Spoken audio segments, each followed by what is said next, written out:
안녕하세요. 이정규 목사 성경 공부 시작하겠습니다. 오늘 제목은 백돌 성전과 몸의 성전. 좀 생소한 제목 같습니까? 백돌 성전과 몸의 성전. 이러한 제목으로 성경을 공부하도록 하겠습니다. 제가 유튜브 방송을 시작한 지가 얼마 되지 않습니다. 어떤 여집사님이 집에 신방을 해가지고 집에 찾아가서 예배를 드리고 성경 공부를 하려고 하니까, 아이고 목사님, 요즘 어떤 시대인데 집에까지 찾아오고 뭘 그렇게 번거롭게 고생을 하십니까? 목사님 안방에 앉아가지고 성경 구절을 풀어서 설명을 해 주세요. 그래가지고 그것을 유튜브에 올리시든지 카톡에 올리시면은, 스마트폰에 올리시면은 우리가 다 보고 목사님 말씀대로 따르고 믿겠습니다. 그 말씀을 믿고 그대로 살겠습니다. 그러니까 일일이 바쁘신데 신방 오시고 뭐 가정에 찾아다니려고 하지 마시고 목사님 안방에서 그냥 우리한테 하시고자 하는 말씀을 설명을 하시고 그래가지고 이제 그것을 찍어서 동영상을 찍어서 유튜브에 올리면은 우리가 다 보고 그대로 믿고 그대로 실천하고 그대로 따르겠습니다. 이렇게 시작된 것이 불과 이제 얼마 되지 않았는데, 또 우리 서울에 계시는 최 목사님이 우리가 맨날 이렇게 멀리서 서로 떨어져 있는데 서로 모여가지고 말씀을 나누고 하면 물론 좋지만은 시간도 바쁘고 거리도 멀고 그러니까 캠코더를 가지고 성경 말씀을 찍어가지고 유튜브에나 스마트폰에 올리면은 우리가 다 같이 듣고 깨닫고 믿고 보고 할 수 있으니까 그렇게 하라고 막 강력하게 권고를 하셔가지고 이 유튜브 방송을 시작을 했는데, 지금 뭐 유튜브 한 10개나 올렸습니까? 얼마나 그냥 전화도 오고 질문도 오고 관심과 호응도가 엄청 이렇게 높을 줄 몰랐어요. 어떤 분은 또 어떤 목사님은 뒤에 뭐 배경이 뭐 좀 어둡다, 뭐 화질이 좀 안 좋다, 너무 가까이서 찍는다, 뭐 이런 또 조언도 해주시고, 또 어떤 분은 마태복음 25장 저 31절 이하인가요? 그것을 또 좀 다 설명을 해달라, 뭐 이런 부탁도 문자로 오시고 막 그렇습니다.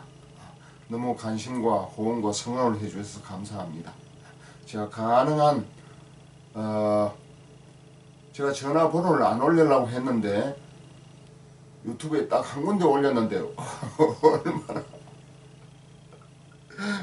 얼마나 전화가 오고 메시지가 오는지 모르겠어요. 그 전화 오는 건 제가 다 못 받습니다. 너무 죄송합니다. 나 모르는 전화는 제가 잘 못 받아가지고 못 받는 경우가 많으니까 문자로 남겨주시면은 제가 문자로 답을 하든지, 또 필요한 경우에는 통화를 해서 질문에 대한 답을 하든지 그렇게 하도록 하겠습니다. 이렇게 호응도가 높을 줄 몰랐어요. 호응도보다도 참 우리 성도님들 또 목회자들이 성경에 대한 관심은 엄청 많은데 잘 풀리질 않아가지고 굉장히 답답하고 안타까운 가운데 아마 신앙생활을 해왔던 것 같아요.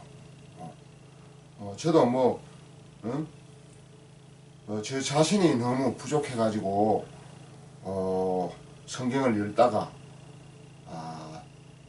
잘 이해가 안 되고 또 깨닫지 못하는 이런 것을 붙잡고 참 많은 시간 동안 이제 자료나 뭐 조언이나 여러 주석이나 이런 자료 참고 도서나 이런 걸 보고 또 뭐 선배 목사님들한테 질문도 하고 해가지고 성경을 이제 깨달은 것을 가지고 이렇게 이제 서로 말씀을 나누고 있는데, 아니 많은 사람들이 저와 비슷하게 성경은 한글로 되어 있어서 읽기가 쉽지만은 읽어도 내용을 모르고 깨닫지 못하고 그래가지고 오랫동안 지냈던 그런 모습들을 많이 볼 수가 있어요. 우리 함께 서로 아는 것을 이렇게 나누는 귀한 공간이 되었으면 좋겠습니다. 질문하고 싶은 내용이 있으면은 스마트폰 전화번호로 해주셔도 되고, 전화번호는 제가 가능한 안 남기려고 했는데 유튜브 밑에 남기도록 하겠습니다. 일일이 못 받는 것을 용서해 주시길 바랍니다. 오늘 말씀의 제목은, 성경 공부 제목은 벽돌 성전과 우리 몸의 성전, 이라는 제목을 가지고 성경을 공부해 보도록 하겠습니다. 벽돌 성전, 벽돌 성전과 몸의 성전, 그렇습니다. 먼저 말씀을 하나 보겠습니다. 요한복음 2장을 보겠습니다.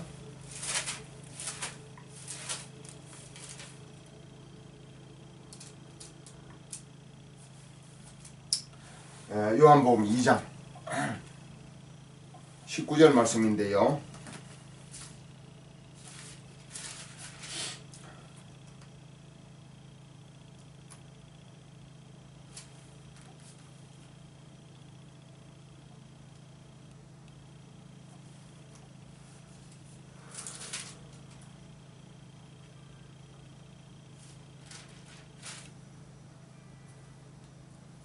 요한복음 2장 13절 말씀부터 보겠습니다.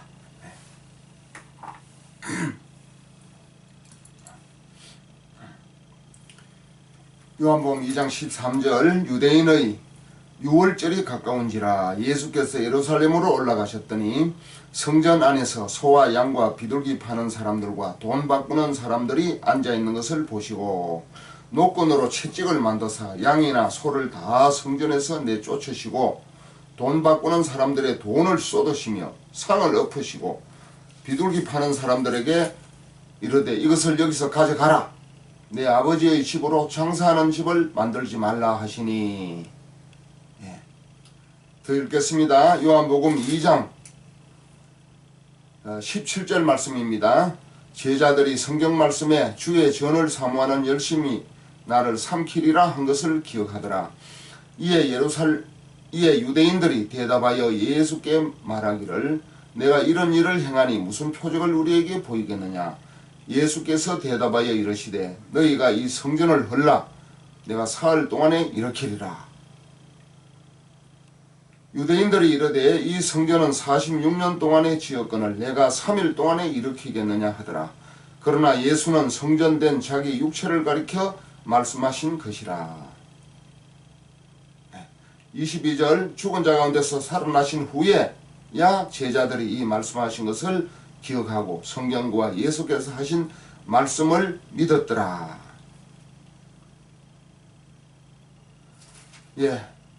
요한복음 2장 13절에서 21절 말씀까지, 22절 말씀까지 읽었습니다. 22절 말씀까지. 요한복음 2장 13절에서 22절 말씀까지 제가 읽어드렸습니다. 성경 구절을 좀 많이 읽었습니다. 자, 여기에 보면은 유대인의 유월절이 가까운지라 예수께서 예루살렘으로 올라가셨더니 유월절 절기를 지키려고 예수님께서 다른 곳에 전도하시다가 이제 예루살렘으로 올라가셨습니다. 예루살렘에는 예루살렘 성전이 있지 않습니까? 다윗이 준비하고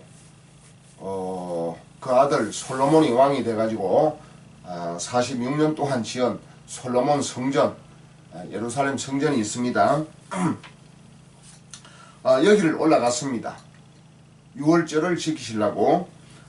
그런데 성전 안에서 소와 양과 비둘기 파는 사람들과 돈 바꾸는 사람들이 앉아있는 것을 보시고 예수님께서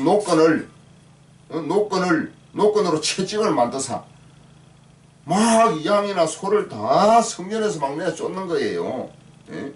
또 돈 바꾸는 사람들이 돈을 쏟으시고 상을 막 엎으시고 우리 예수님께서 돈 지금 소나 양이나 염소 비둘기, 왜 소나 양이나 염소나 비둘기가 왔지요? 구약시대에 죄를 지으면은 속죄 제물을 잡아 가가지고 회막, 성막, 회막, 성전에 가서 자기 죄를 대신해서 죽어야 할 그 제물, 짐승을 잡아가지 않습니까? 예. 그 짐승이 뭡니까? 소나 양이나 염소나 비둘기예요. 근데 유월절 절기에 이제 이 속죄제를 드렸는데 멀리서 많은 사람들이 심지어는 외국에서도 오잖아요. 외국에서도 속죄 제사에 참석해가지고 자기 죄를 벗으려고, 쉽게 말하면 짐승의 피를 대신해가지고 죄 싹은 사망이니까 짐승이 내 죄를 짐승에게 안수해서 넘겨서 짐승이 피를 흘려 죽을 때 내 죄가 사해지는 거예요. 그게 속죄제사, 번제제사, 구약에는 5가지 제사가 있지 않습니까? 속죄제사, 번제제사, 이거는 인간의 죄를 사하는 제사고, 속건제사, 또 소제, 요제, 이런 5가지 제사가 있는 것입니다. 그 중에서 대표적인 제사가 속죄제사, 번제제사 이런 거지요. 그래서 이제 이 속죄제사를 드리려면은 제물이 있어야 되지 않습니까? 그 제물, 정한 제물이 소나 양이나 염소나 비둘기란 말이에요. 그래서 멀리서 속죄제사를 유월절 절기를 통해서 속죄제사를 드리는데 유월절 절기에 참석하러 많은 사람들이 몰려옵니다. 몰려오는데 자기 죄를 제사함을 받으려고 제물, 그러니까 짐승을 이제 끌고 와야 되는데 멀리서 뭐 하루 이틀 사흘 며칠 맨날 며칠 걸려가지고 오는데 그 짐승을 잡아오면 얼마나 힘들고 번거롭겠습니까? 먹이도 갖고 와야지. 보통 일이 아니에요. 그러니까 돈을 많이 장만해가지고 이제 예루살렘 성전 주변에 와서 그 물건을 사는 겁니다. 소나 양이나 염소나 비둘기를 사는 거예요. 근데 그것을 알고 유월절 절기가 되면은 그 짐승을 짐승을 산다는 그 내용을 알고 그 성전 주변에 많은 장사꾼들이 모여드는 거예요. 무슨 장사꾼? 속죄제물 파는 장사꾼. 쉽게 말하면 소나 양이나 염소나 비둘기를 파는 이 장사꾼들이 막 그 예루살렘 성전 그 입구나 주변에 막 장사진을 치고 있는 거예요. 심지어는 막 성전 안에까지 들어와 있는 거예요. 그러니까 예수님이 이제 유월절 절기를 지키려고 예수님이 예루살렘 성전에 더 올라가서 들어가 보니까 이게 완전히 막 아주 시장 바닥이에요. 시장 바닥. 막 물건 파는 짐승들 물건 파는 빽 하면서 막 염소 울음소리가 들리고 양이 막 웃고 소, 양, 염소, 비둘기가 막 성전 안에 성전 바깥에 그 입구에 매놨는데 막 똥오줌을 싸고 이게 뭐 성전이 무슨 뭐 가축 시장이 돼버렸단 말이에요. 그러니까 예수님이 지금 예수님이 오셔가지고 성전의 주인이 누굽니까? 죄를 사해 주실 분이 누굽니까? 예수님 아니겠어요? 예수님을 지금 알아보지 못하고 짐승의 피를 의지하고 있는 거예요. 예수님이 이미 요단 강변에서 세례 요한으로부터 모든 아담의 모든 후손들의 죄악을 예수님이 지금 담당을 해서 짊어지셨는데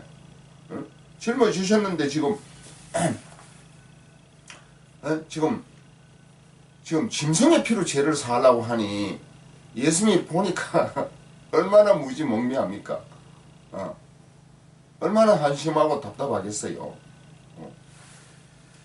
그래서 지난번에 요한복음 1장 29절에 보라 세상죄를 지고 오는 하나님의 어린 양이로다 했지 않습니까? 그래 소나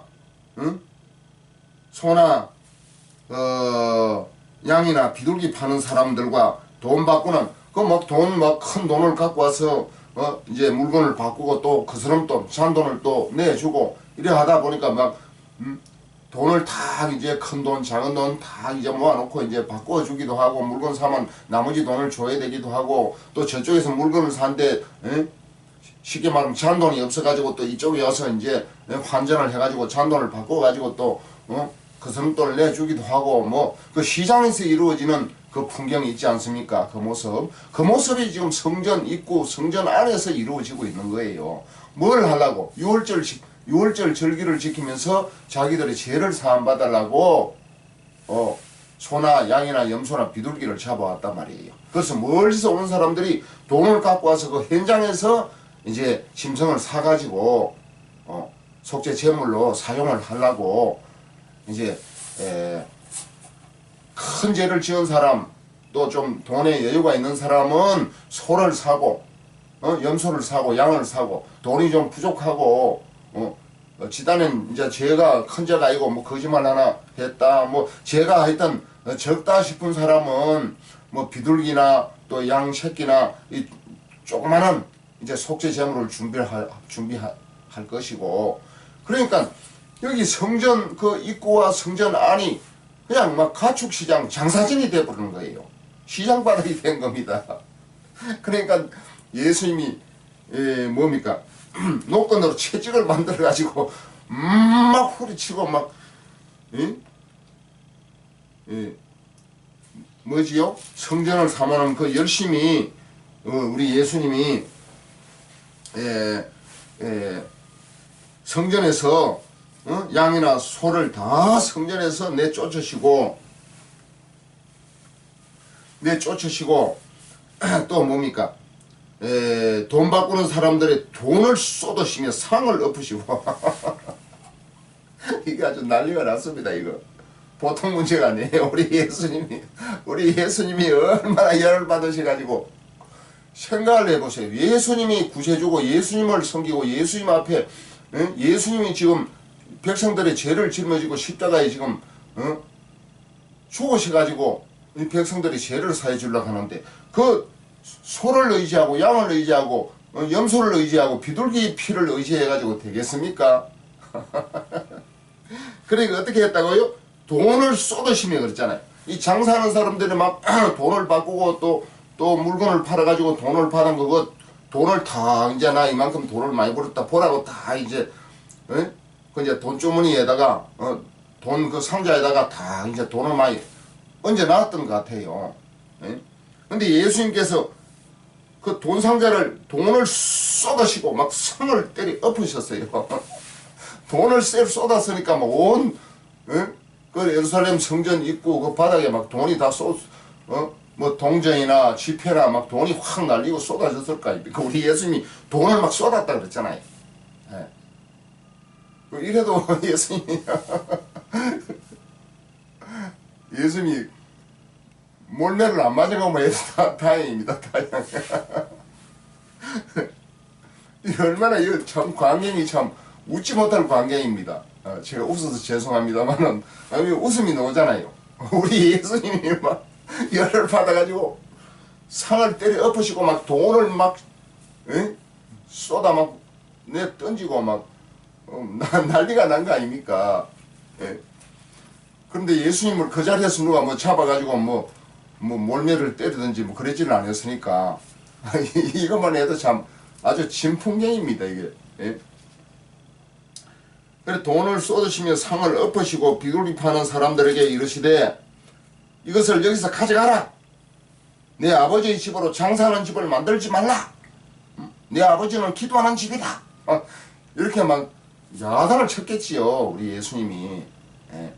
이 마귀 짓거리를 하고 있으니 가만히 있겠습니까 우리 예수님이? 예. 그러니까 제자들이 성경 말씀에 주의 전을 삼아는 열심히 나를 삼키리라 한 것을 기억하더라. 이에 유대인들이 대답하여 예수께 말하기를 내가 이런 일을 행하니 무슨 표적을 우리에게 보이겠느냐? 무슨 표적을? 네가 정말 하나님으로부터 온 선지자냐? 구세주냐? 정말 하나님의 아들이냐? 무슨 표적을 보여주려고?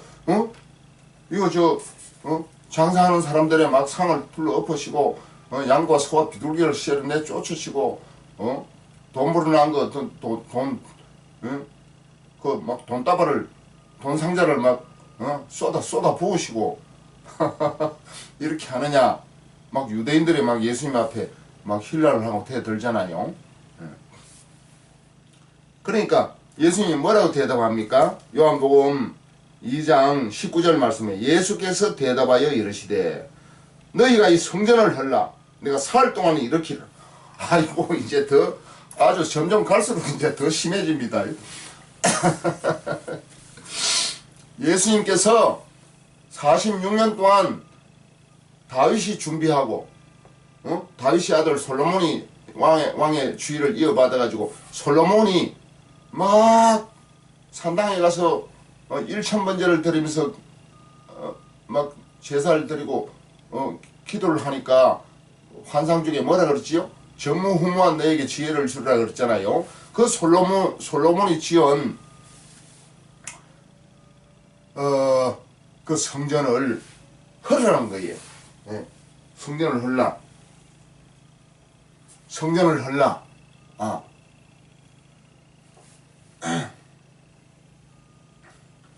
예, 조금 있다가요. 예, 조금만 있다가 내가 전화 드릴게요. 예. 그래서 성전을 헐라. 사흘 동안에 일으키리라. 세상에. 유대인들이 놀래가지고 얼마나 놀랬겠습니까? 유대인들이 이르되 이 성전은 46년 동안에 지었거늘 내가 3일 동안에 일으키겠느냐? 하면서 막 대듭니다.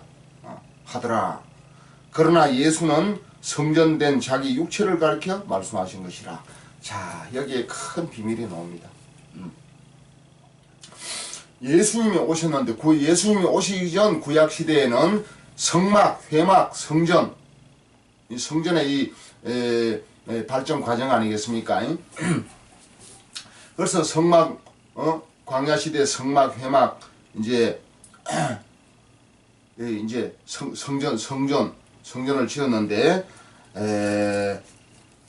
이제 유월절 절기를 지킨다고 막 소나 양이나 염소나 비둘기를 끌고 와가지고 속죄 제사를 지내려고 했는데 그래가지고 막 그 입구에서 이제 장사를 하는데 예수님께서 막 뒤집어 엎어버리고 뭐 소, 양, 비둘기 막 채찍을 막 때려가지고 다 바깥으로 내쫓아버렸습니다. 상을 엎으시고 막 돈은 가져가라 해야 될 텐데 돈 주머니도 막 다 엎어버렸으니 얼마나 큰 이 뭐 보통 일이 아니지요. 예. 유대인들 가만히 있습니까? 대들지. 그래 예수는 성전된 자기 육체를 가리켜 말씀하신 것이라 그랬습니다. 근데 제자들도 이 말씀을 이해를 못했어요. 22절 말씀에 요한복음 2장 22절 말씀에 죽은 자 가운데서 살아나신 후에야 제자들이 이 말씀하신 것을 기억하고 성경과 예수께서 하신 말씀을 믿었더라 그랬습니다. 죽었다 부활하신 이후에 그러니까 이러한 과정을 거치고 나서 십자가에 죽으시고 부활하신 이후에 이 말씀을 깨닫게 되는 거예요. 예수님의 제자도 못 깨달았으니 평민들, 그 뭐 유대인들, 서기관, 바리새인, 제사장들 어떻게 깨닫겠습니까? 이 성경은 현재 지금 우리나라 말로 한글로 쓰여져 있지만 이 일로도 깨닫지를 못하는 거예요. 그러니까 설명을 해주지 않으면은 자기 스스로 이 성경을 깨닫고 제사 안 받고 거듭나기는 거의 불가능하다고 봐야 돼요. 물론 요한 1서 1장 그 말씀에 보면 성령의 기름 부음을 받으면 성령이 다 이제 가르쳐 준다고 했는데 그는 어느 수준에 들어와야 가능한 거예요. 다시 말하면 제사받고 거듭난 수준에 들어와야 성령이 내 속에 거듭난 영 속에 들어와서 성령이 진리의 말씀을 통해서 읽고 묵상하고 또 깨달으려고 사모할 때 이게 성령의 영감을 통해서 깨달아지게 되어 있는 것이에요. 처음부터 자연인이 성경을 읽고 깨닫는다는 것은 자기 스스로 성경을 뭐 백독 천독을 한다고 해도 깨닫는다는 것은 전혀 불가능한 일은 아니겠지만은 대단히 어려운 일이에요. 대단히 어려운 일이에요. 물론 성경의 저자가 성령이십니다. 성령이신데 그 율법을 배웠던 바울조차도 예수님이나 예수님의 제자들이 하는 일을 보고 깨닫지를 못해가지고 핍박을 했지 않습니까? 그래가지고 다메섹 도상에서 부활하신 예수님을 만나고 그 다음 아나니아를 통해서 이제 제사함을 받고 죄를 씻고 안수를 하고 너희 죄를 씻으라 그랬잖아요. 아나니아가 바울에게. 그래 죄를 씻고 제사함을 받고 그 다음 이제 아라비아 광야로 내려가서 3년 동안 다메섹 도상에서 주님을 본 주님과 대화를 한 그러한 내용을 중심으로 해서 깊이 묵상을 한 거예요. 십자가의 사건을. 또 자기가 알고 있고 배웠던 이제 율법을 묵상을 한 거지요. 3년 동안 묵상을 해가지고 이제 성령이 그 순간순간 감화 감동 역사하셔서 이제 바울에게 이 십자가의 사건을 바르게 깨닫도록 한 거예요. 그 깨달은 내용을 기록한 것이 로마서, 고린도전후서, 마지막이죠. 히브리서까지. 사도 바울이 쓴 바울 서신 14권의 성경을 기록하게 된 것이 아니겠습니까? 그러니까 바울도 그렇게 율법을 많이 배운 최고 가말리엘 문화에서 율법을 배운 최고 뭐라 그럴까요? 지식인? 요새야말로 지성인 영성인 그렇다는데 최고 지성인이었는데도 불구하고 예수님도 알아보지도 못하고 예수님 제자들이 하는 일도 전혀 알지를 못했습니다. 다메섹 도상에서 부활하신 예수님을 빛과 음성으로 만나는 처음 그 어떤 분기점이 없었다면은 바울은 지금도 예수 믿는 사람을 핍박하러 다니는 그런 회개한 사람이 돼 있을 거예요. 하나님이 바울을 사랑하셔서 십자가의 대속의 복음을 깨닫고 복음의 종이 되게 해가지고 대신 고생을 많이 했지요. 죽도록 고생했지. 그래가지고 이래 고생이나 저래 고생이나 바울은 인간은 고생을 안 할 수가 없습니다. 예수 안 믿는다고 고생이 안 됩니까? 이 땅에서도 물론 고생을 하지만 지옥 가지고 예수 안 믿고 구원을 못 받아가지고 지옥 가지고 영원히 불고통 받는 건 어떻게 하랍니까? 그래도 바울은 복음을 전하면서 많은 환난과 고통과 핍박을 받았지만은 바울은 이 바울 서신을 써서 우리에게 남겨주므로 바울 덕택에 우리가 구원을 받고 복음을 깨닫고 이해하고 믿는 사람이 된 것이에요. 얼마나 고맙고 감사합니까? 우리는 바울에게 큰 복음의 진리에 빚을 지고 있는 것입니다. 이 성경을 볼 때마다 너무너무 감사하지요. 자, 그래서 오늘 여기 너희가 이 성전을 헐라 내가 사흘 동안 일으키리라. 이 유대인들이 이 말을 들어봐요. 이게 무슨 회개황당한 말씀 아닙니까? 그 당시 우리가 있었더라도 이러한 말씀을 이해를 하겠습니까? 정신 나간 사람이라고 그러지. 예수님을 향해서 46년 동안 그 화려하게 그 견고하게 그 아름답고 품위 있고 아주 막 솔로몬 왕이 온 지혜와 정성을 다해서 모든 자기 그 권력의 힘을 다 동원해 가지고 지은 성전이 예루살렘 성전 아니겠습니까? 이걸 무너뜨려 헐어버리고 사흘 동안에 짓겠다는 거예요. 이 인간의 어떤 힘으로서 가능합니까? 예수님이 하시는 말씀이에요. 이 믿음으로 가능한 거예요. 이걸 이성적으로 육신적으로 어떤 상황이나 형평적으로 믿으려 해가지고 불가능합니다. 사흘 동안에 헐라 사흘 동안에 일으키리라 그랬잖아요. 그래서 21절에 요한복음 2장 21절에 그러나 예수는 성전된 자기 육체를 가리켜 말씀하신 것이라. 육체를 가리켜 말씀하신 것이라 그랬습니다.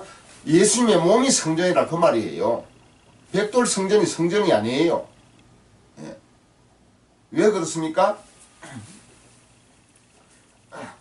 성전은 하나님의 영이 계셔야 성전이지 않습니까? 하나님의 영이 계셔야 성전입니다. 자, 마태복음 3장 보겠습니다.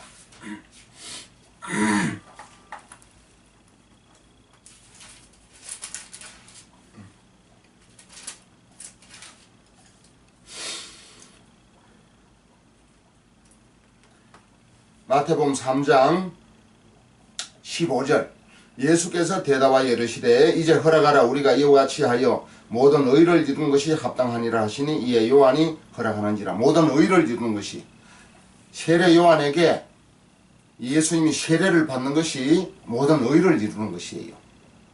왜 모든 의를 이루지요? 모든 인류의 죄악을 예수님의 몸에 머리에 세례 요한의 안수하는 그 세례를 통해서 예수님의 몸에게 우리 모든 인류의 죄가 전가가 됩니다. 이사야 53장 6절에 여호와께서 우리 무리의 모든 죄를 예수님에게 이제 넘기시는 거죠. 예수님에게 우리 죄를 전가시키는 것입니다. 죄는 우리가 짓고 책임은 예수님이 지는 거예요. 죄는 인간이 짓고 죄 해결은 예수님이 죄값을 치르시고 죄를 해결하시고 벗겨주시는 겁니다. 이사야 53장 한번 보겠습니다.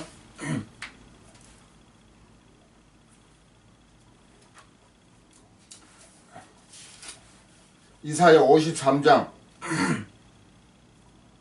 5절 말씀에 그가 찔림은 우리의 허물 때문이요 그가 상함은 우리의 죄악 때문이라. 그가 징계를 받음으로 우리는 평화를 누리고 그가 채찍에 맞음으로 우리는 나음을 받았도다.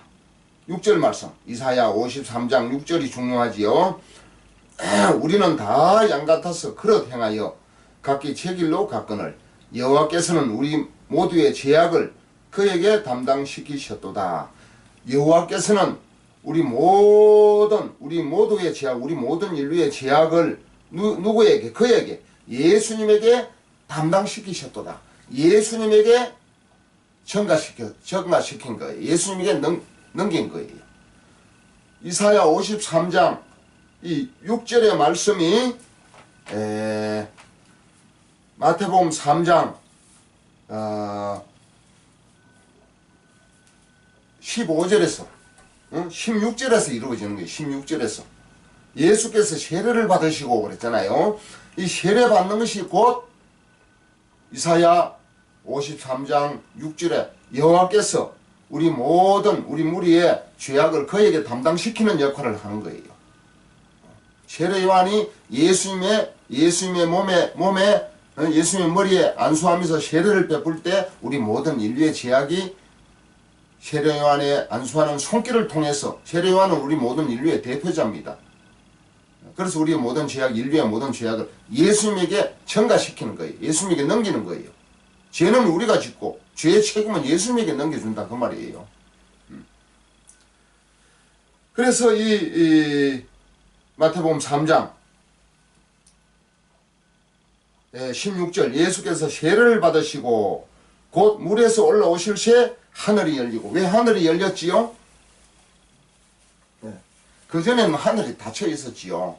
아담이 범죄할 때, 아담이 선악을 따먹고 범죄할 때, 또 아담의 모든 후손들이 죄를 지을 때 하늘이 닫힌 것입니다. 요 말씀은 역대하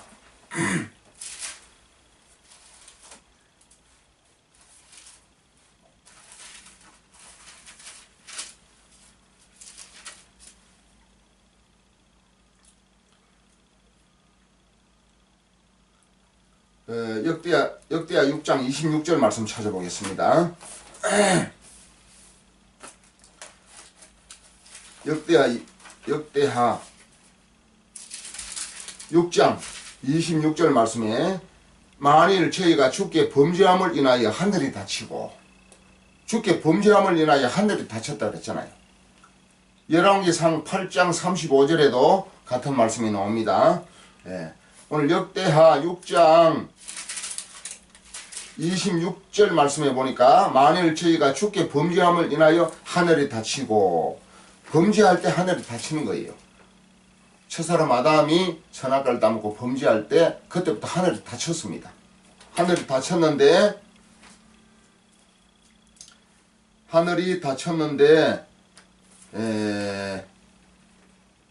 그 다음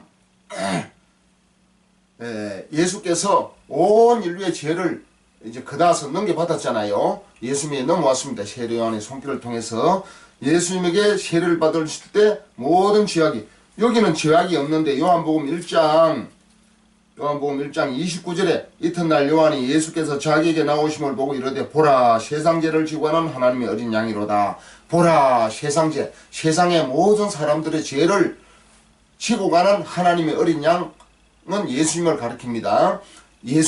예수님에게, 우리 죄 없는 예수님에게, 예수님은 성령으로 잉태하시고 말씀이 육신이 되신 죄가 없는 하나님의 아들이십니다. 죄가 없는 사람이 죄 있는 사람을 대신하여 죽어주시고 피를 흘리시고 죽어주실 때 우리의 죄가 죄 없는 사람의 그 죽으심으로 말미암아 대속이 되는 거예요. 대신 속죄가 되는 겁니다. 죄값이 대신 치루어지는 거예요. 그래서 우리는 죄 없는 예수님이 죽으시고 부활하신 그 희생사건 때문에 우리 죄가 사함을 받고 용서를 받는 것입니다. 그래서 마태복음 3장 16절 예수께서 세례를 받으시고 곧 물에서 올라오실 새, 요거는 이제 세례를 받으시고 물속에 들어갔다가 올라온 겁니다. 요단강변에 가서 요단강물 속에, 물속에 들어갔다가 이제 올라오신 거예요. 요걸로 침례라 그래요. 침례계에서는 특별히 침례라 그럽니다. 세례를 받으시고 물에서 올라오실 새 하늘이 열리고. 자, 이게 무슨 뜻이냐 하면은 예수님이 세례를 받으실 때 온 인류의 죄악을 짊어지셨잖아요. 그래 물에 들어갔다는 사망을 뜻해요. 죽음이라는 거. 물에 들어갔다가 올라오신 거예요. 그 죄가 다 사해진 거예요. 요거는 십자가 죽으심의 하나의 상징이고 하나의 예표입니다. 요 십자가에 죽으시고 부활한다는 그 하나의 상징적인 예표가 요 물에서 침례를 받으시고 이제 올라오신 사건, 이제 내용을 십자가 사건으로 보는 거예요. 십자가 사건의 하나의 그림자와 하나의 상징과 하나의 예표로 보는 거예요. 예표로. 그래서 올라오실 때 하늘이 열려버렸어. 왜? 모든 죄가 예수님이 다 처리가 되었으니까. 죄를 다 물속에 수장을 했다고 보는 거니까요. 예수님이 죽었다가 부활하시는 걸로 보는 거니까. 그러니까 이제 하늘이 열리고 모든 죄를 예수님이 담당했잖아요. 그러니까 모든 의가 이루어진 거 아닙니까? 마태복음 3장 15절에 모든 의가 이루어지고 이제 하늘이 열린 거예요. 인간을 향해서 하늘이 열려버렸어요. 하늘이 열리고 어떻게 했지요? 성령이 비둘기같이 내려 자기 위에 임하심을 보시더니 성령이 예수님에게 내려왔습니다. 본래 예수님은 성령으로 잉태하시고 말씀이 육신이 되셔서 죄가 없는 분이신데 태어날 때도 성령의 씨로 잉태를 하신 분인데 또 성령을 왜 부어주시느냐. 이거는 예수님은 구약시대에 이제 그 직분이 있지 않습니까? 왕직, 선지자직, 제사장직. 왕은 다스리는 것이고 선지자는 하나님의 말씀을 이제 대언하는 것이고 하나님의 말씀을 전파하는 것이고 제사장은 백성의 죄를 사해주는 직분이 제사장 직분 아니겠습니까? 그러니까 우리 예수님은 백성을 다스리시고 하나님의 말씀을 하시고 또 백성들의 죄를 십자가에 죽으시고 피를 흘리시고 부활하심으로 백성들의 죄를 이제 사해 주시는 그 역할을 감당하기 위해서 성령이 다시금 예수님에게 내려오신 거예요. 성령을 다시 그 3대 직분, 직책을 감당할 수 있도록 성령께서 예수님에게 다시 비둘기같이 임하셔서 내려오신 것입니다.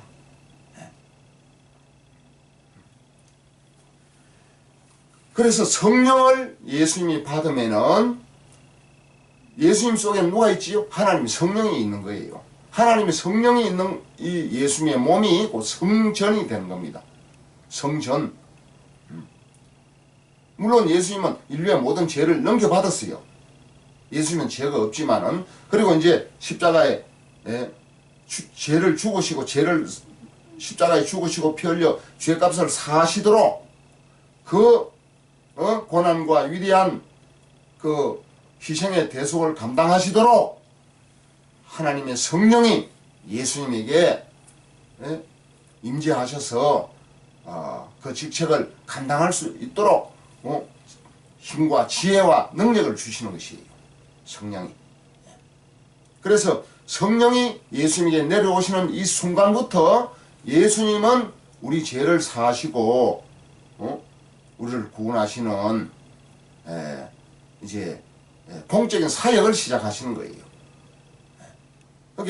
그러니까 솔로몬이 지은 예루살렘 성전에서 이 성전이 바꾸어지는 거예요. 예수님 몸이 성전이에요. 그러니까 예루살렘 성전에 가서 소나 양이나 염소나 비둘기 잡아가지고 그 속죄제사 드리고 번제제사 드리려고 해가지고는 안 돼요. 이제는 그거는 이제 폐하여지는 거예요. 예법은 폐하여지고 셰법이 세워지는 겁니다. 그래서 성령이 비둘기같이 내려 자기 위에 임하심을 보시더니 하늘로부터 소리가 있어 말씀하시되 이는 내 사랑하는 아들이요 내 기뻐하는 자라 하시더라. 자, 하늘에서 이제 음성이 들려옵니다. 하늘로부터 소리가 있어 말씀하시되 이는 내 사랑하는 아들이요. 예수님을 향해서. 왜 사랑하는 아들입니까? 성령으로 잉태하시고 말씀이 육신이 되신 분은 어련히 하나님의 아들이시고 하나님의 사랑하는 아들이신데 모든 백성의 죄를 짊어지고 백성의 죄를 대신 속하기 위해서 짊어졌기 때문에 백성들을 쉽게 말하면 구원하기 때문에 백성들을 지옥 사망, 지옥 멸망에서 구원하시고 지옥에 갈 이 백성들, 마귀의 종으로 살던 이 백성들을 하나님의 구원해서 죄와 사망에서 구원해가지고 하나님의 자녀, 하나님의 백성, 하나님의 일꾼으로 만드시니까 우리 예수님이 얼마나 하나님 뜻을 이루고 계시느냐 그 말이에요. 그러니까 이런 말을 안 해도 되지만 그 주변의 사람들이 다 듣고 예수님이 누구신지 알 수 있도록 하기 위해서 하늘에서 소리가 나서 뭐라고 합니까? 이는 내 사랑하는 아들이요 내 기뻐하는 자라, 내 기뻐하는 자라 하시더라. 하나님이 말씀으로 음성으로 증거를 해줬다 그 말이에요. 예수님을 증거를 해줬어요. 하나님이 하나님의 아들 되신 예수님을 구세주로 증거를 안 해줘도 구세주는 구세주인데 그 인간들이 좀 깨달을 수 있도록 하나님이 사역을 같이 해주신 거예요. 협력 사역을 해주시는 거예요. 그래서 우리 예수님은 내 사랑하는 아들이요 내 기뻐하는 자라. 그래서 하늘로부터 이제 증언을 해 주셨다 그 말이에요. 이제 예수님께서는 요단강변에서 인류의 모든 죄를 넘겨받는 이제 세례요한의 안수하는 그 세례 침례를 받으시고 이제 공적인 생애가 시작되는 것입니다. 영혼 구원을 하는 하나님이 보내신 공적인 공식적인 공무적인 영적인 공적 사역의 출발점이 요단 강변에서부터 시작되는 거예요. 그 3년 반 후에 갈보리 산 십자가 위에서 피 흘려 죽으시고 3일 만에 부활하심으로 요한복음 19장 30절에 내가 다 이루었다 그랬잖아요. 모든 인간의 죄값을 다 치르고 또 죽은 영을 살릴 수 있도록 주님께서 이제 부활하심으로 죄와 사망과 율법 못 지킨 모든 저주와 심판에서 벗겨주고 풀어주고 끊어주고 해방시키고 구원하는 사역을 다 감당했다, 다 이루었다 하고 요한복음 19장 30절에 다 이루었다 하고 예수님이 죽으시고 3일 만에 부활을 하신 것입니다. 자, 오늘 여기 이제 요한복음 2장 너희가 이 성전을 헐라 내가 사흘 동안에 일으키리라. 이 말씀은 곧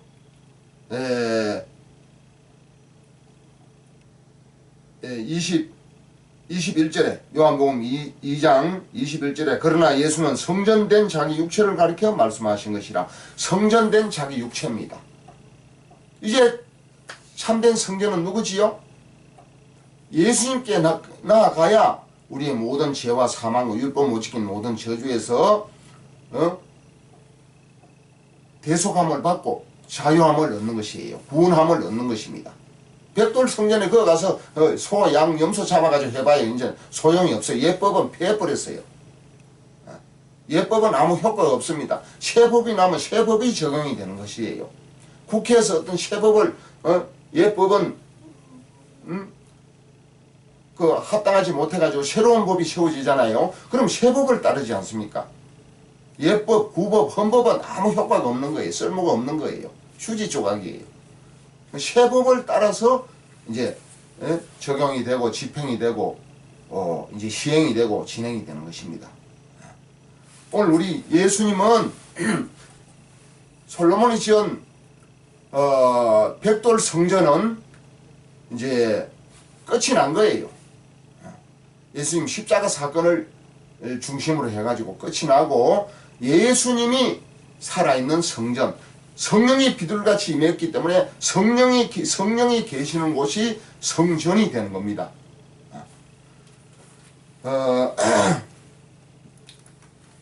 사도행전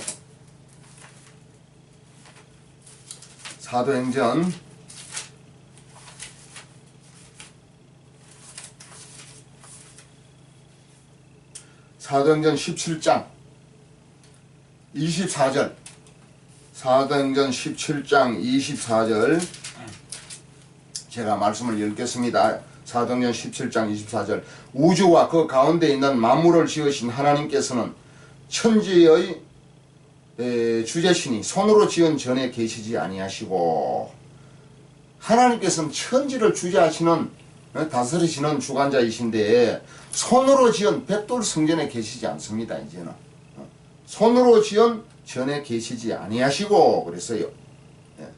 또 무엇이 부족한 것처럼 사람의 손으로 섬김을 받으시는 것이 아니니 이는 만민에게 생명과 호흡과 만물을 친히 주시는 이심이라.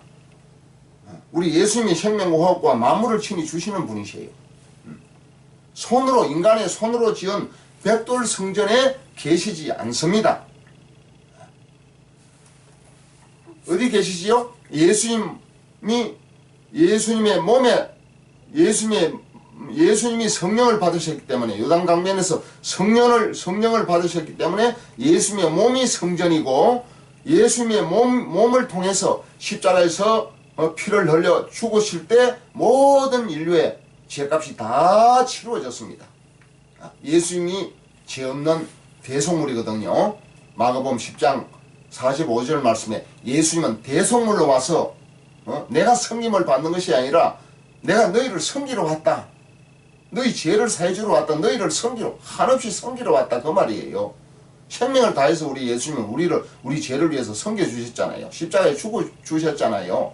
십자가에 피 흘려 죽어주심으로 인해서 우리의 죄로 말미암아 사망이 왔잖아요. 로마서 5장 12절. 죄로 말미암아 영의 사망이 왔단 말이에요. 육신의 사망도 오고 죄와 사망과 율법 못 지킨 모든 심판과 저주와 멸망에서 우리를 구원해 주시는 것입니다. 그래서 예수님이 성전에 우리 뭐하러 갑니까? 구약시대 성전에 간 이유와 원인이 뭡니까? 우리 죄를 사함받으러 속죄 제물을 가지고 제사장한테 나갔잖아요. 그래야 레위인들이 그 성전에서 일을 보고 제사장이 인간의 백성의 죄를 사하기 위해서 속죄 제물에 안수해서 내 죄를 자백하고 고백하면은 그 속죄 제물에게 죄가 넘어가지고 그 속죄 제물이 이제 목에 피를 받아가지고 제단불에 피를 바르고 남는 것은 이제 바닥에 붓습니다. 제단불에 우슬처럼 피를 바르는 것은 하나님에게 하나님 앞에 범죄한 사실을 기록한 것이고 바닥에 뿌리는 것은 우리 마음. 가게에 가서 돈이 없어가지고 이제 외상으로 물건을 사지 않습니까? 외상으로 물건을 사면은 그 주인 그 장부에 이름이 기록되고 돈 액수가 기록되고 또 우리 기억에 우리 마음에 우리 기억에 저 주공 아파트 저 가게에서 물건을 샀는데 물건 3만 원씩 샀는데 그 가게 주인 아저씨 가계부에 그 장부에 기록이 되고 저도 기억을 하고 있지 않습니까? 그래가지고 나중에 물건값 예상값 그 3만원 갖다 주면은 장부에서 기록을 지우고 저도 기억해서 이제 잊어버리면 되는 거 아닙니까? 그와 마찬가지로 우리가 하나님 앞에 죄를 지으면은 제단불에 기록이 된단 말이에요. 그리고 우리 마음에도 기록되고 그래 피를 제단불에 기록된다 그랬지요. 에레미야 17장 1절 에레미야 17장 1절 찾아보겠습니다. 에레미야 17장 1절 유다의 죄는 금강석 끝 철필로 기록되되 그들의 마음판과 그들의 제단불에 새겨졌거늘. 유다의 죄는 금강석 끝 철필, 그러니까 금강석 끝 철필로 얼마나 그 예리한 강한 금강석으로 제단불에 새겨졌으니 어떻게 지워집니까? 그렇게 새겨졌고 또 우리 마음판에도 새겨졌다 그랬어요. 그것을 피를 뿌릴 때 구약시대는 짐승의 대속물의 짐승의 피를 제단불에 뿌리고 남는 것은 바닥에 뿌릴 때 바닥에 뿌리는 것을 우리 마음에 우리 생각에 기록된 것을 지우는 것이고 제단불에 기록된 것은 금강석 철필로 제단불에 기록된 죄악을 지운다는 그러한 상징적인 의미가 있는 것이에요. 그래서 이제 죄 사함을 받는 것입니다. 죄 사함을 받는데 이제는 성전에 가서 제단불에 뭐 피를 뭐 제단불에 뿌리고 말고 할 거 없어요. 그 성전의 모든 예법, 그 제사, 그 모든 예법, 성전 자체가 예수님에게 넘어와 버렸단 말이에요. 예수님 안에 이제 성령이 계셔요. 예수님에게 나아가야 우리가 제사함 받고 거듭나서 성령을 받을 수 있는 거예요. 있는데 지금은 예수님 몸이 지상에 안 계시잖아요. 예수님이 십자가에 죽으시고 부활하신 후 한 40일 동안 계시다가 이제 하늘로 승천하셔서 10일 후에 성령이 오신 거예요. 사도행전 2장 오순절 날을 통해서 성령이 강림하신 것입니다. 성령이 강림을 해서 어디로 가는 겁니까? 우리 몸 속에, 우리 몸 제사함 받고 거듭난 영이 있는 그 영 속에 성령이 들어오시는 거예요. 지금은 성전이 벽돌 건물이 아니고 우리 몸 제사함 받고 거듭나서 성령을 받은 우리 인간의 몸이 성전이 되시는 거예요. 그것이 어디에 있지요? 고린도전서 3장 16절 말씀. 고린도전서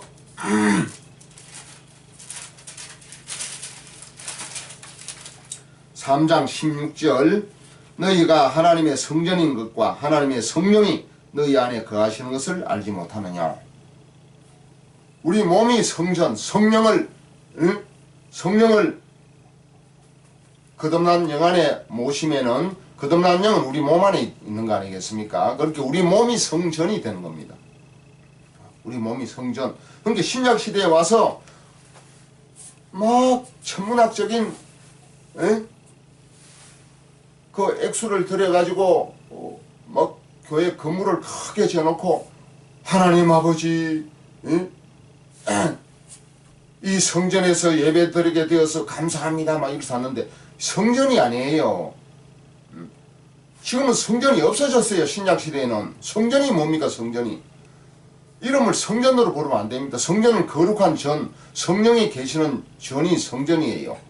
사도행전 17장 24절 하나님은 천지의 주제시니 손으로 지은 전에 계시지 아니하시고 그랬잖아요. 손으로 지은 벽돌 성전에 계시질 않습니다. 예수님의 몸에 성령이 왔다가 성령이 오셨다가 예수님 죽으시고 부활하고 성천하셔서 성령이 사도행전 2장 오순절 날을 기해서 성령이 이 땅에 그 당시에는 120문도가 기도하고 있을 때 그 120문도의 그 마음속에 성령이 임한 것이에요. 지금은 복음을 듣고 제사함을 받고 죽은 영이 거듭나면은 죽은 영 거듭난 그 영 속에 성령이 내주하시는 것입니다. 지금은 성령이 어디에 계신다고요? 거듭난 영 속에 성령이 계세요. 그러니까 거듭난 사람의 몸이 성령의 전이 되는 겁니다. 고린도전서 3장 16절에도 있고 고린도전서 6장 17절 주와 합하는 자는 한 영이니라. 또 19절 너희 몸은 너희가 하나님께로부터 받은 바 너희 가운데 계신 성령의 전인 줄을 알지 못하느냐. 너희는 너희의 것이 아니라. 그러니까 우리 몸이 성령의 전이라고 말씀을 하고 있습니다. 교회 건물을 지어놓고 벽돌 건물을 지어놓고 성전 하는 것은 그건 성경을 아직 잘 알지 못하고 있는 상태예요. 그건 성전이라 그러면 안 돼요. 거룩한 전은 성령을 받은 우리 몸이 거룩한 전입니다. 지금 옮겨졌어요. 그러니까 성막, 회막, 솔로몬의 성전, 그 다음 예수님의 몸, 그 다음 우리 인간의 몸. 하나님은 영으로 우리 인간에게 들어오시려고 해요. 그래서 거듭난 영을 죽은 영을 거듭나게 살려주셔서 그 영 속에 성령이 들어오시는 거예요. 지금 성전이 어디 있습니까? 지금 성전이. 그럼 목사님 뭐라고 불러요? 예배당이지. 예배 드리니까 예배당. 이름이 교회니까 교회당, 집당자. 예배를 드리는 장소란 말이에요.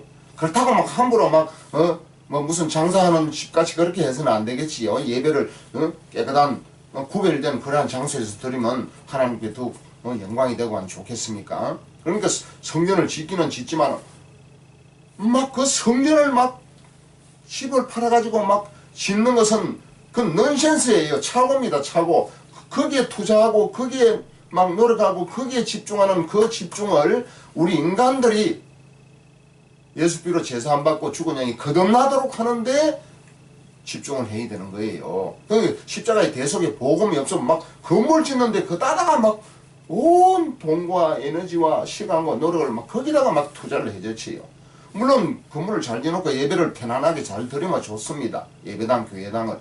그러나 그건 성전이 아니에요. 그건 너무 거기에 하나님이 성령으로 계신 벽돌 안에 성령이 계시는 것이 아니에요. 그렇게 믿으면 거의 이방 신전이 되어버리는 거예요. 이방 신전 짓고 있습니까, 여러분? 이방 신전?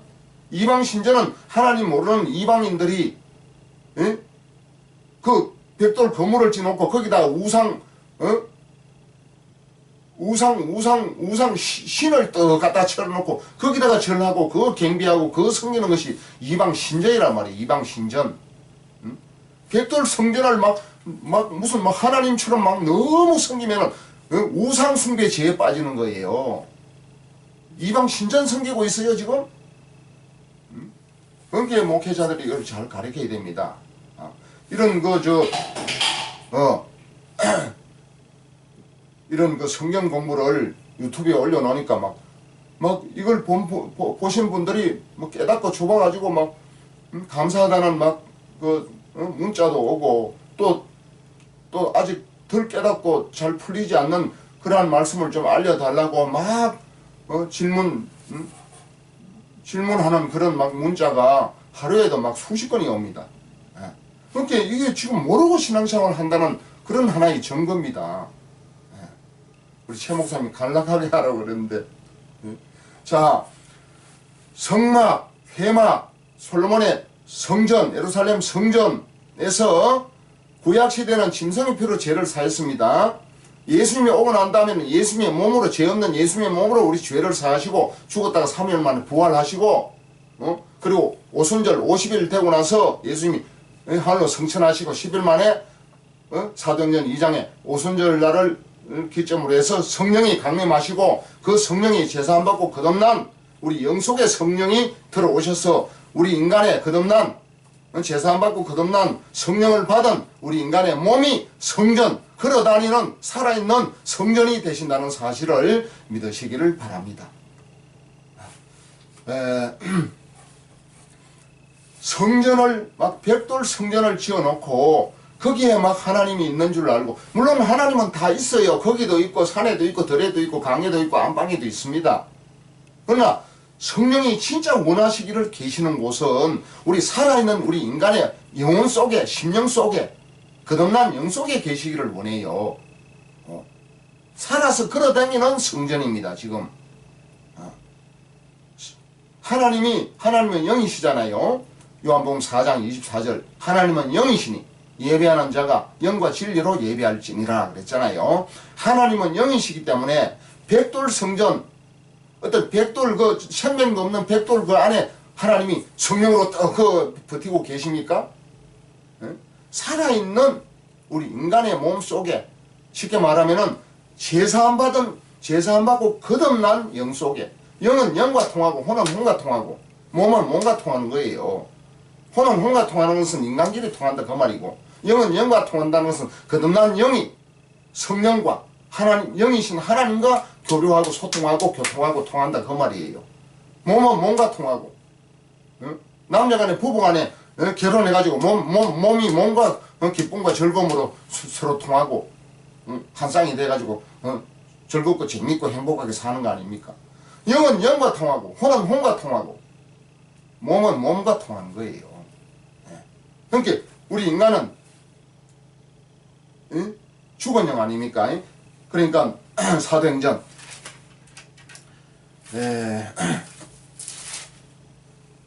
사도행전 13장 22절에 사도행전 13장 22절에 피하시고 다윗을 왕으로 세우시고 증거하여 이르시되 내가 이새의 아들 다윗을 만나니 내 마음에 합한 사람이라 내 뜻을 다 이루게 하리라 하시더니 내 뜻을 다 이루게 이거는 개역 성경입니다. 개역 성경. 개역 개정을 다시 읽어드리겠습니다. 사도행전 13장 22절.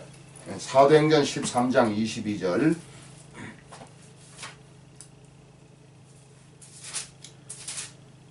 사도행전 13장 22절 피하시고 다윗을 왕으로 세우시고 정언하여 이르시되 내가 이새의 아들 다윗을 만나니 내 마음에 맞은 사람이라 내 뜻을 다 이루리라 하시더니 이새의 아들 다윗을 만나니 내 마음에 맞은 사람이라 내 마음에 합한 사람이라.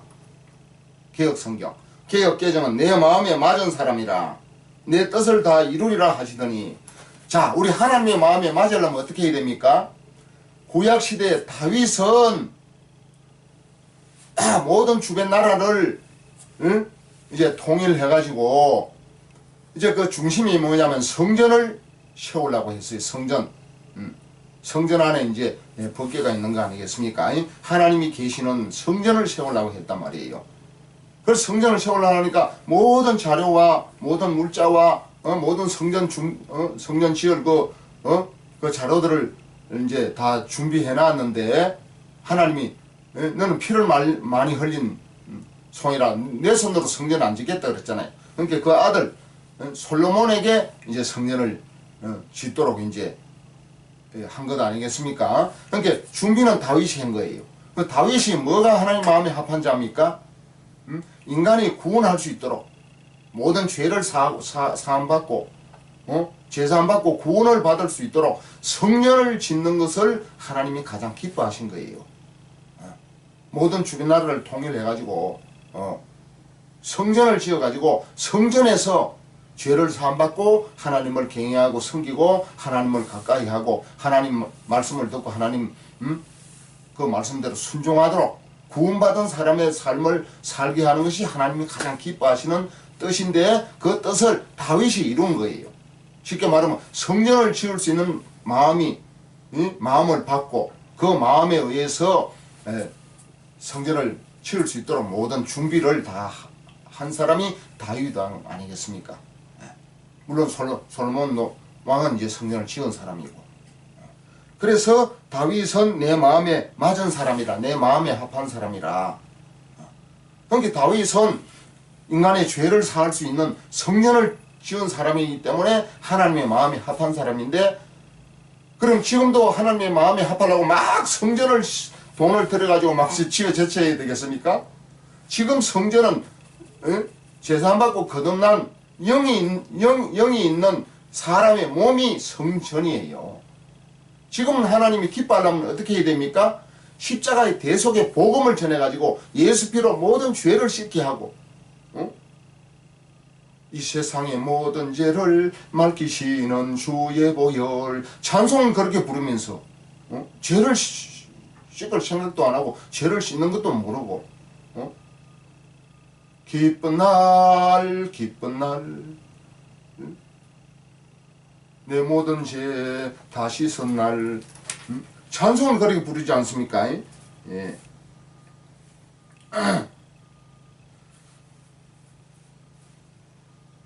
예, 기쁜 날 기쁜 날 주 나의 죄 다시 선 날 기쁜 날 기쁜 날 주 나의 죄 다시 선 날 늘 깨어서 기도하고 늘 기쁘게 살아가리 기쁜 날 기쁜 날 주 나의 죄 다시 선 날 나의 죄를 씻기는 예수의 피밖에 없네 다시 정케하기도 예수의 피밖에 없네.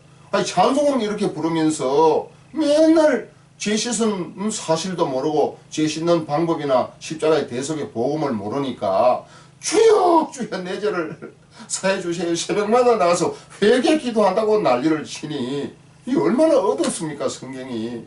이래 놓으니까 이런 성경 공부를 듣고 깨달으니까 막 또 막 다른 질문을 막 해오고 또 여기에 또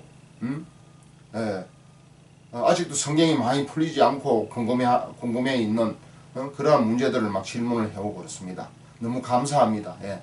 질문을 해오는 건 제가 개인적으로 다 답변을 못하더라도 성경 이 공부 시간을 통해서 직접 해결이 되든지 아니면 간접적으로 힌트를 통해서 여러분들이 성경을 찾아가지고 이해를 하고 깨닫고 해결이 되든지 해결이 많이 될 줄로 믿습니다. 제가 개인적으로 답변을 다 못하더라도 이해를 하시고 용서해 주시기를 바랍니다. 자 오늘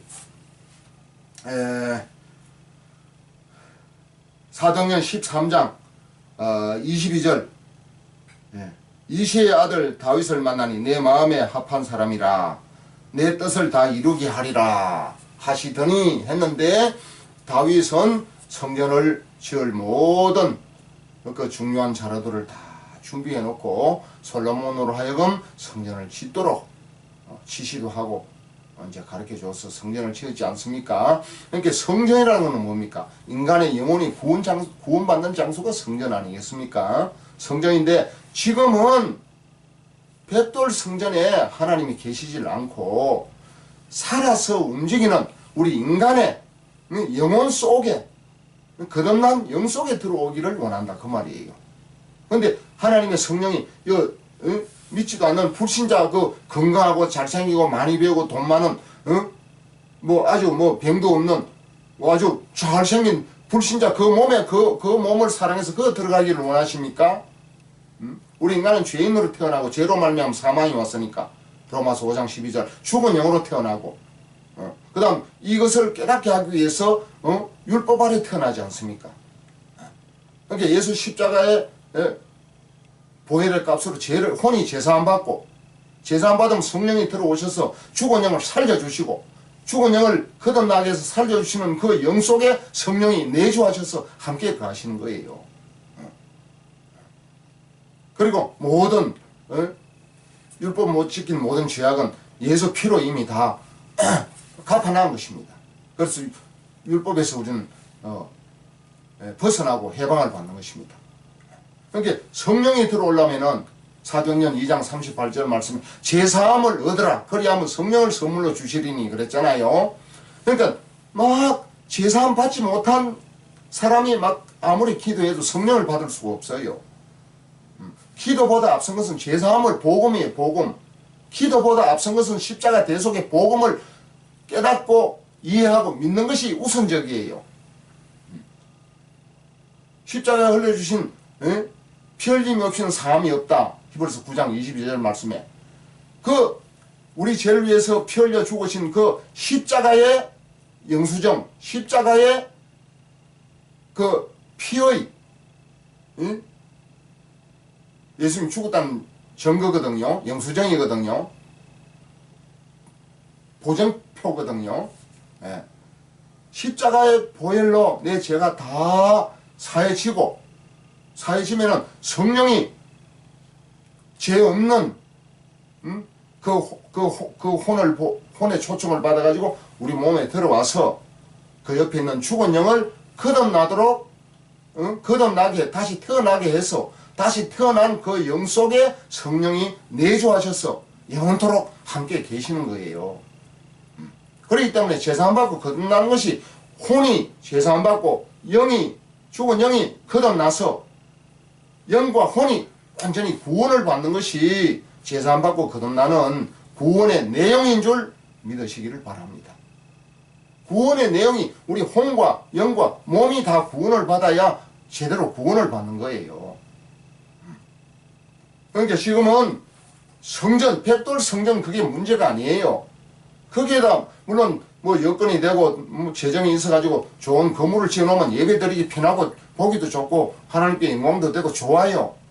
좋은데 거기에 신경 쓰는 건 못지않게 거기에 투자하는 모든 정성, 에너지, 그 집중력을 우리 인간이 죄사함 받고 거듭나고 우리 인간의 생각을 깨닫게 해서 바꿔줘서 십자가의 대속의 보혈로 혼이 죄를 사함받고 죽은 영이 거듭나서 성령이 들어와서 영생을 얻도록 해주는 것이 성전 열채, 백채 짓는 것보다 더 중요하고 더 성경적이고 더 우선적이라는 사실을 깨달으시고 믿으시기를 주님의 이름으로 축복합니다. 그러니까 벽돌 성전과 이제 몸의 성전 이러한 제목으로 지금 성경을 공부하고 있는데 하나님은 영이신 하나님은 인간의 손으로 지은 벽돌 성전에 계시는 것이 아니고 제사함 받고 거듭난 우리 다시 태어난 거듭난 영 속에 성령이 우리 속에 들어와 계시고 내주하실 때 우리 몸이 영혼을 담고 있는 우리 몸이 거룩한 성전이 되는 것입니다. 그렇기 때문에 이 몸의 사용을 성령이 내 속에 영 속에 계시니까 이 몸을 막 우상시하면 안 되지만은 이 몸을 주님이 기뻐하시는 복음 전하는 일, 예배 드리는 일, 항상 기뻐하고 쉬지 말고 기도하고 범사에 감사하는 일, 이러한 일에 사용을 할 때 하나님이 더욱 기뻐하시고 은혜와 사랑과 축복과 능력을 베풀어 주신다는 사실을 깨달으시고 믿으시기를 주님의 이름으로 축복합니다. 오늘 여기까지만 공부하도록 하겠습니다. 다음 시간 다시 뵙겠습니다. 감사합니다.